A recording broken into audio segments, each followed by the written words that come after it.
Welcome to the rant in middle of Thredbo. I don't know, last rant in August. Good, welcome, Mark. Here we are. I feel like I've been on holidays, hey? Yeah, where have you been? How did the more muscular redhead go, anyway? Well, you know, he caused a stir. He tipped a few left and right. And did he really? He went outside the market, did he? Oh God, that's different to me then. No, he's good value, and we'll have him on again, P Key. Of course, this Friday who are we missing this Friday, Glenn? You're going to well-dressed Frank's funeral. Yeah, poor Frank died. He was a racetrack stalwart in the 80s, 70s, late 70s, most of the 80s and half of the 90s, and everyone who was touched or knew Frank is going to miss him incredibly. A very different human being, but a gem, absolute gem, and I'll be his funeral on Friday, and I'm a poorer man for his passing. Always enjoyed his company, always kind, and always super, super generous. One thing I'll say about Frank is if he had won that $780 million American jackpot, everyone that knew him would have been a multi-millionaire. Did that really happen? Somebody went 780, did they? Yeah. From Lotto Land or from the actual lottery? No, America. So we're a lot sadder for not having Frank here. Yeah, so his funeral's on Friday. I won't be here Friday, boys. No. Who are you getting? Roy Key. Is that the other guy? That's Key Senior. Okay. He's going to fill your chair on Friday for the Randwick. This show's really becoming a family affair, isn't it? That's right. If you want to come on, just come on. If actually you want to, if you want to buy the business, it's for sale. We'll give you $10,000 to take it over. That's fat here. All right, guys, we've got the racing on Saturday. Look, a pretty fair track at Rose Hill. Pretty good racing, even though it was a touch boring, I suppose. Well, I just want to read out an email that we got from Jim, who was a bit cranky about the card. He said, I'm buttering up on the Melbourne Mounting Yard mail, but I just wanted to apologise to Glenn, as that card today in Sydney is effing woeful. Save me here. Gold Coast, Adelaide, is there anything else? So he wasn't impressed. I know you thought it was boring on Friday. Well, I suppose it was pretty boring on the Friday. What I'm saying is it raced pretty well though. Well, there was a little bit of spice about the program in the end. It was a 6-metre rail. It was certainly some advantage to sit rails and run, even though not all winners did. Like Marikita was off the fence, and I must say, B. McDougall rode a very well judged race on Special Missile, just tagging the leader there. Yeah, he got complete control of that race, sitting like 2 back, OSL type thing, and that horse is absolutely flying. And full credit to John Thompson, he can really keep a horse going, boys. Yeah, God, yeah. And then they butted up yesterday for, they gave the bookies the split there in race 2. Of all the horses to win, like race 2, all day, that's Frank's nickname. Did you know that? No. Well, his name was Well Dressed Frank, or Gherkin, and Frank Herb, but the football connections used to call him All Day Frank. Fitting. And there was a horse called All Day, a third favourite. I was thinking of Frank, it just pisses in. Like, really? That does not make sense. But anyway, yeah, that was his other nickname. You didn't know that? No, I didn't know. When you read about Frank in the paper with that good bloke, Danny Wilder, I hope you don't turn up at the funeral, someone will job you. He used to refer to him as All Day. Because Frank would go all day. He could, yeah, that's for sure. There you go. Race 1, the Highway, Jay Ford took this race by the scruff of the neck, put T. Anglin in well, not in the pocket, so to speak, but in the place where it wasn't comfortable for the favourite. Got no control there, did he, T. Anglin? Yeah, great ride by Jay Ford. He had a leader that wanted to cross him, and that's, you know, Mossman Gorge at the leader's gate, 9 of 9, and Jay Ford did a good job to actually make sure of it, you know. Funny, in Jay Ford, he rode 17 winners last year in the city, and in the first, we haven't even finished the first month of the next year, and he's ridden 4. So he's on fire. Well, he's a journeyman, but he's getting some rides. And look, he does a good job mostly. And he gets light too, doesn't he? So that's he's a tradesman. He's a tradesman for sure. Like he's let you down on a couple of 2-to-1 shots, Beacon and others. Well, by the way, not let you down. He's done his best, which is not good enough on those sort of horses. I think the market just got it wrong in the first race. So I think there was only 2 chances, and they should have been closer together. Yeah. Josh Adams rode Nick's Vendetta. They extricated run. There's another tradesman who's just on a typical fire. Nick's Vendetta run, isn't it? You know, yeah, but talk about the rider. He's on fire, Josh. He's been going well in the bush. Been going very well. Yeah, but he couldn't have gone in the better. There was a surprise move there on the Tumut-trained levy bank. Kingsley, I think, got involved there. Like, I marked it like last pick, gave it absolutely none. It's missed the start 5 lengths. It's run 5th. It's nearly the best run of the race. Too good, Kingsley. Are you kidding, Kingsley? How can you find it? And what a run it was. Yeah. Too good. Is there anything to take out of that race? Not really. It's a highway. Nick Vendetta. Forward outroad T angle. Nick Vendetta will come off that run and run a place in the highway. Mossman George had a massive spruik on at first preparation and got knocked off, remember, at short odds by that Firestoker. Yeah. And then ran against Gunnison and Aquame. It might have a little bit of ability. Okay. Well, yeah, I suppose I don't know. It's found a sympathetic track there and a sympathetic ride. Yeah. Race 2, Rachel King. Like, she's, every year we have a girl apprentice that just is on fire. And balanced. Hey, Raphael, how you going? Balanced and blah, blah, blah. She rode this perfectly in a slowly run race. Bowman, I don't know what he was really up to. He sort of had to get forward, but he should have been just seeking the lead from the get-go. Yeah. Like, not bumbling out of the start and just moseying himself around. Hoping for 1 out, 1 back again, was he? Gunn would have handed up. Going to 1,500. Yeah. Oh, you're saying if a weight pushed on? Well, the idea was, I looked at the race beforehand, I took $3 a woke and I went, Bowman's going to be positive out of the gates here and take it up. Oh, yeah. Okay. And instead, Woke was, second last to begin. He just sat there. Karachak took it up from tail and miss, and then he basically used the length of the back straight to move up into a 3-wide position. Is a horse a bit chinky? Yeah, of course it is. But that's the whole idea. But they're all chinky in that race, aren't they? Oh, they are. It's all tempo and run a race stuff. It's stuff. the best horse in the race. If it takes it by the scruff of the neck and goes forward and leads, it wins the race. Because you saw the way it was travelling outside Karachak, coming up to the turn and turning for home. It was embarrassing for Karachak. It was just a matter of when. Well, she had Karachak completely covered from the front. Yeah, a matter of when. So yeah, I know what you mean. And then all of a sudden, completely smashed. Can anyone explain to me how Allura beat me that day?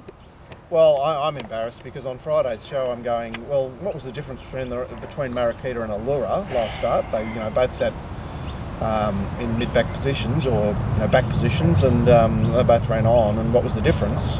Why is Marikita half the price of Allura? Well, the result tells you why. Too good. Because that race was not a fair indication of the differences between them. And Glenn, I understand that you're tortured by the fact that Allura has chipped you out when you really didn't need it to happen. I was worth a fortune to me that day, Faith's Encore, but anyway, I'll just move on with my miserable life. Let's get to Tango Range, something bright on the carnival, which I sent out nearly immoral. Yeah, mainly because it paraded so well and had improved, but all the things that the so-called dangers, and I'm talking of pumpkin pie, improvement, they're all had major negatives. They had, and Marsupial was only okay. So you left him out of your numbers, Marsupial. So I think that was telling a tale. Well, it went a lot better than I thought. I know that. Okay, as in will be better next start, or okay as in hasn't come up as well as you? No, okay as in not screwed down. Okay. Anywhere close to its top. So it's the best horse in the race. Yeah, right, for sure. It was a good enough run. Well, what did you make of the front running ride there by Abdullah? He seemed to get it right. Fantastic. The whole way in the run. The reason I mention that is because we've spoken on the rant previously about B. Abdullah on leaders.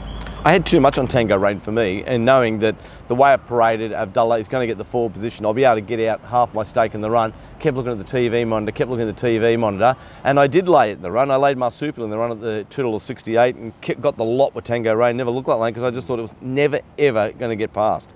I happened to be right. Abdullah was very strong late there. He had plenty of horse under him. Yeah. So, Isa Rich, Dave Diamond, big hello to you, who just bet up the place Isa Rich here. Well, what you see is what you get. Just so honest.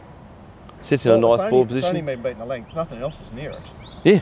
And it's a couple. There's Omai Megorian riding it well. I mean, he couldn't get out of the gates later on Hogmanay, but maybe Isa Rich doesn't care who's on him because Isa Rich just does that job every time. Does that job every time. Let's get to the staying race. Well, no, we just need improvement. Came back and didn't show any speed out of the gates. Is she can we just forget about her? Oh, I'd be forgetting about it. She looks maybe 8 lengths under the best I've ever seen her. That's a lot of one difference. On the Friday preview show, you said improvement's the best horse in this race. Yeah, and it just there's so much improvement in improvement that she was nowhere near where she should be to be a winning chance. A little bit scared of stringing your wins together, as you say, Mark. Yeah, definitely. You know? She's a filly that we've got on a roll. Yeah. But it's really weird the way she just dawdled out of the gates and settled back. Skylight Glow, Glenn, is the other resumer we need to talk about. Going forward, I think it's a nice horse and has improvement. All the horses had improvement, bar Tango Rain. That's why I could send it out tomorrow. But I'm thinking that Pumpkin Pie is actually overrated. She was a highway horse that was trying. Well, she's run fourth, Mark. She hasn't done too bad a job. She had plenty of improvement in her. All right, so, but I suppose I'm asking what that really means. You're saying improvement's got a ton of improvement in her, but the fact that Portelli brings back a horse to the races like that is bad, isn't it? It is bad. Looking at the race after the event now, I can't believe, the more I think about it, is how disappointing Tango Rain was. Should have won easier. Should have won by 3.5, 4 lengths, the way I think. And he got stuck in to win by what, a length and a bit? No, 0.8 of a length, yeah. All right, well, that's a very interesting comment on the race. Putters, well, I must say, Peaky, he did nominate the Firmers big time, didn't he? Say, Lifesaver, $2, what was it, $2.05 on Friday mornings, this is going to start shorter. Allwood, $2.60 on Friday morning, he says this is going to start a lot shorter. I think it's one of the great things about this show, right from the beginning of the punters shows, is we have consistently nominated good firmers in the marketplace. Because the people who put up the markets also watch this show. Yep. And self-fulfilling, you reckon? Yeah, well, this will fucking firm. It firms. Yeah. So we've got something to talk about in part 2, and it's one of the big reasons you've got to be involved with your punting as far as backing firms, because backing firms is profit. It is profit. We tip firms all the time, guys. Yep. That is actually true. So Allwood turned up there in. Obviously, we hadn't seen him before. Glenn, how did he strike you? Well, first time I'd seen him, I seen him out on top. I said he's a lovely horse, typical Wallace stayer, and got the job done. It's like it went round. It was always going to win the race. Yep. It's like weird to watch. It was weird to watch. Even when the stablemate does something different, he pulls a rabbit out of a hat and just takes off. It's like. Big kudos to Shin there too. Yeah, I love initiative like that. I love it too. I love it too. He had a shot at the stumps. He wasn't sitting back and letting the so-called, top pick of the stable win the race. But the top pick of the stable won the race. Right, but he struggled to win the race because the race was pretty slowly run. The winner? Yeah, it was only until the last 25 that he was. So you're saying if Shin didn't do that, maybe he gets beat? Well, the weird thing was that Shin actually had him on his inside. They drew 3 Allwood and 1 Shadowlard, and yet Shin was on Bowman's outside in the run. Maybe if he stays there, maybe Allwood gets beat. What are you saying about Allwood going forward? Because it's going to be aimed at some better stuff. Well, he's done a good job there. The race wasn't run to suit. So, what are you saying, Gord? I'm saying he's a Newcastle Cup type horse. I think he might be a pretty stylish horse. Yeah, look, it's exciting for Allwood. Falklands Bay didn't have the, what's it called? Well, the Victoriana. But have a look at it on the turn. Like Brown's sort of going, trying to get around them going backwards, right? How's it only been beaten 2 lengths? It went really well the last 300. Well, but maybe this race is a winner only. Like Nat King Koo. I know Jason Coyle does an amazing job, but now he's sending it around in a Saturday race over 2,000 to finish. Yeah, it might be a very poo-poo race. Right, quick defence has come from the back. It's about 20th up. Not a gypsy. We've got to give it a life, and more than fabulous. Well, the longer the D-Pain horses train on, the worse they go. Well, that was the weird thing. What just makes me sick is, how you were talking about losing money. What about when Vaucluse Bay beat Arbit Sam? Seriously. How'd it go for a mint? Yeah. How do I get done? Seriously. Well, it's perhaps unfair, but it is also racing. Yes. Anyway, it's always unfair. Perhaps something to be taken out of that is that 2 weeks ago when Vaucluse Bay had the cardiac arrhythmia, if you take out 60% of the market, there's no form there, is there? Yeah, that's the problem. Pick up sticks. So we had not a gypsy, just sit 1 out, 1 back and retire out of the race. And then we had King Viv sit rails handy midfield and never ever look likely at the princely price of $6.50. That's in the next race. Yes. Yeah. So so there's just no form. Yeah, there was no form coming from there, and that affects the prices of the horses going forward in the other races. Yeah, you're quite right there, Mark. What did you? So let's talk about the Premier's Cup, where Classic Uniform did what you'd expect: hold the lead. Broadside with hindsight, did what you'd expect, which is take ages. You know, had to cross about 4 horses to get outside the lead in a fast run race. Yep. And I've dropped off you. I've got limp. You get limp. You gone limp, have you? apparently post 50, Glenn, it happens to you. So they say. Not me, baby. Not me, baby. Yeah, I'm right. I'm back. I'm sweet. What'd you price DIC, you guys? $41. I marked it. I Why'd you thought I price did a it? good job 25. because, like, when Hieronymus was on it first up, it couldn't keep up. Could it? It just couldn't keep up. It's a perfect example of, you look at a race like that. I marked it the roughier the race, but I could only put 25s next to it. You've got to... Yeah, condense the market in distance You've got to races, condense yeah. it all round certain things, you know? Because we had the long you get up on Wednesday in the distance race as well too, didn't we? It's Yeah, the C Brown 7-year-old. I wasn't smart enough to take the 60s. DIC. Yeah, well, I marked it 25s. I marked it roughy, but, you know, I was 14 centre pivot, 14 to Parkers, and, like, you just got to... And, you know... Where is the meat in the market then? What, the 702 Classic uniform? Yeah. What price is And- loyalty now? 5 to 1. And 5 to 1. 7 to 1 King Viv. And after the race, maybe there's an argument on things like King Viv 14s. Well, what price is broadside? 7 to 2 with a query. This is on Friday in my head. Well, see, it's interesting because you and Pete were talking about broadside, and I was going, gee, I missed broadside, haven't I? Like, because I had it 7 to 1. Right. And I'm going, oh, geez, maybe I've been too hard on this horse. And what I usually do is do nothing, because first impressions are so golden that just don't second guess yourself. And there was broadside completely unwanted. Yep. And completely out of play. But more's the point. Is that a springboard for broadside, or is that a problem? I think it's a problem, Mark. Because we saw him go unbelievably last time he was a Rosehill and middle distance race. Yep. That 2,000 metre race scored. Yep. What about? I don't know. Is there anything else to talk about in that race? Classic Uniform did what he does. Yep. Jesse's Kiss did what he does. Now Centre Pivot finally had a race where he was ready, and I thought he was a bit disappointed. He's just not the same horse he once was. Well, what about the winner then? Well, It pissed him. it just pissed him. It's the only horse that travelled. You look at the tapes, it's sat in the 6th spot in the fence there, trucking the whole way. Around the back, if you look at it and you said, tell me which one's going to win, and you didn't know their names, you go, that one. Stayers, you've got to be very wary of stayers. DIC, he might back up in the Wyong Cup. He might. Um, It's this Friday and be hard to beat. You know, it's a horse that started $41 in a small field that you perhaps could ignore its SP. The SP, yeah. I think everyone's missed a little opportunity there with that horse. Anyway, it's life. No, I'm not seeing it, because dead set, honestly. Like, first up, it was not keeping up. It's gay, 1,400 to 2,000. Just forget about the run. 15. Same thing. Maybe it's more. Right, then we got the 1,400 metre 3-year-old race, which was a gala. This was shades of Sunline and Fairy King Prawn. I don't know about that, Marcus. What are you talking about? It was like the leader, like rating the Rolling. race to suit itself. We've got the talent in the back that needs to reel the leader in, and Bowman hooks it out, as they balanced up after turning, and Assimilate looks like it's going to get Addictive Nature, then Addictive Nature kicks, and then Assimilate looks like it's going to get it again. It was Sunline and Fairy King Prawn. Maybe. It was 2 O's from Mounting Yard Mail. In the morning, I marked them both 5 to 2, which I thought was terrific pricing.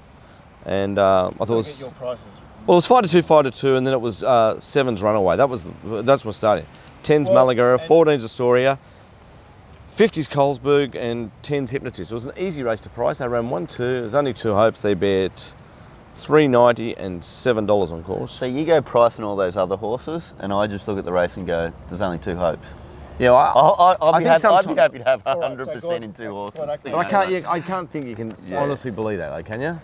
That's the way I think. I know it's what you think. Yeah. Okay, It's a well, ticks and crosses way. There's 2 hopes. They've split the line. What are you saying about the Beaten Brigade in this race in relation to next start? I think the one to take out of the race is Assimilate. I don't think Addictive Nature will beat it again. Right, but they're going One's got racing position, one doesn't. Yeah, that's true. What about in the Golden Rose? They're both going to be first prep, 4th run, because I imagine neither of them will start in the lead up. No. They'll both have barrier trials before the Golden Rose in a month's time, 4 weeks' time, right? Look, I don't think really. Look, it's all about Minari, isn't it? If it gets the right run, it wins. Is Minari going to be in the Golden Rose? It's not going to go in the Golden Rose. I'm not saying he's not, but I'm just saying. Why wouldn't he be in it? Well, he just looks like the Chunkster sprinter, like 1200 metre horse. Maybe I'm talking shit. Sorry. I don't mean to say that Minari won't be in the Golden Rose. We'll get to talk about Minari in relation to Pariah in a minute. Okay. So, but I want like these other horses will turn up in easier races. And Astoria is a horse going forward. It's got improvement in it. It's a lovely, lovely animal. So it's resumed. It's done a good job. Are you noticing any difference between the way these horses, the O'Shea horses, came back? Let's go back 12 months, right?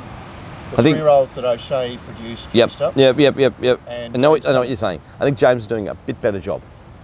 But they're coming back with more scope. Is that what you're saying? More scope, and still racing well. Yeah. Somebody, was doing the figures on Cummings taking over and saying what a great job he's done. I haven't checked it out. Maybe we can get Ratings to Win to check it out for us. But I think that the data is skewed because they're getting a few provincial winners. Right. You know what I mean? So we'll ask Paul to do Metro. James Cummings since the 8th of July. Right, which is now 7 weeks worth of. And don't forget Ratings to Win there, because. That's right. Ratings to Win. You got to love Ratings to Win. I do. Just everybody does. Signed up for another year. Thank you. Just the thought of having to learn, like, it's like doing another university degree, but isn't it? I know Paul helps you through it, but I'd just rather ring you, Mark. There is a ton there, and recently Ratings to Win released their WQR ratings, which have enabled users of those ratings to actually approach some of the stuff that you'll see Kingsley do, for example. Dahul, have a plunge on that. Things like that. WQR is a smarter rating in that sense. So check out Ratings to Win. Download the info package and take it from there. A question for Glenn. How do you line up Dracaries and Assimilate? First of all, they've got very similar racing patterns. Which one I prefer to own? I'd probably prefer to own Assimilate by about a head. Okay. Not much between them. Yep. What do you think? I don't know. That's why I'm asking, because I know you have a bit of a Dracaries love affair. Yeah. Pretty good horse, Assimilate. All right. So Astoria's got pretty improvement. Mahalanga is the first time you've seen it. Yeah. Won the Newcastle Maiden. PK was very keen on it. Seems to have done quite a good job. Done a really good job. What sort of type is it? Typical Hawks, well bred, good type, walks well, just not quite up to the first two. Okay, and Hypnotist had his stiffest test. He went into this race unbeaten. Got the PR, pulled out, did nothing. Yeah. Just around about the time we should start paying a little bit more attention to the Hawks horses, because I'm quite strongly against them, but I notice form turnarounds in the when you get to the grand final stuff. And also there'll be no T-Berry. So has he gone, maybe Tommy? Look out for that. He's gone, Tommy. Thank God. We shouldn't have really mentioned him on the show. Runaway was... Have we mentioned Ty yet? I haven't mentioned it. He's a good boy. In relation to Lifesaver. Runaway was out of play as soon as T. Clark held the lead. Yeah, I agree with that. So Runaway's price was totally based on it leading, and it never looked like leading. Very easy to oppose in that race at $4.40, I've got to say that. Okay, then the other 3-year-old feature, where Bishin, he has dead set ridden an amazing race. Well, it's one of the best rides I've seen in 6 months, and it's won by, what, a length? Yeah, so what do we take out of that? I don't know. Because Dan O'Sullivan, on Twitter, he said, look, we're always going on, this is a great ride, this is a great ride. But you can't, this is different. This is much better than a great ride. This was, I never missed 10 centimetres in the run. Yep. Every decision I made was right, and I won by a length. But you said in the mounting yard that it had improvement. It had a lot of improvement. Yeah, it's a really nice horse, but see, it'd need to have a lot of improvement, I think. We've got matching the bad Glyn there underneath him on Jorda, looking terribly unlucky as per usual. Has Jorda grown? No, little tiny little thing, but it's a rocket. Yeah, so Jorda has potential. My word. Chauffeur's a lovely, lovely colt, and I think he'll do really well. And Pariah's a 4 down I don't want to have anything to do with again. Right, but I mean it was ferociously run, so you know, the horses that, look, Rails mid-back beat Rails back, beat Rails handy midfield, right? So Yeah. there was 3 PRs. So I know Jordan got chewed up by not getting opportunity in the straight. But What do we do with Pry going forward? I don't know. He's got an Where does it go? He's got an SP over Minari.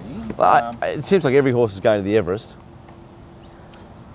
They're saying the Everest for this one.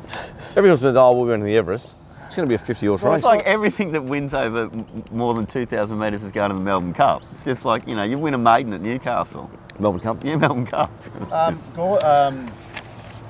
Minari was more impressive than Pariah, right? There's just no comparison.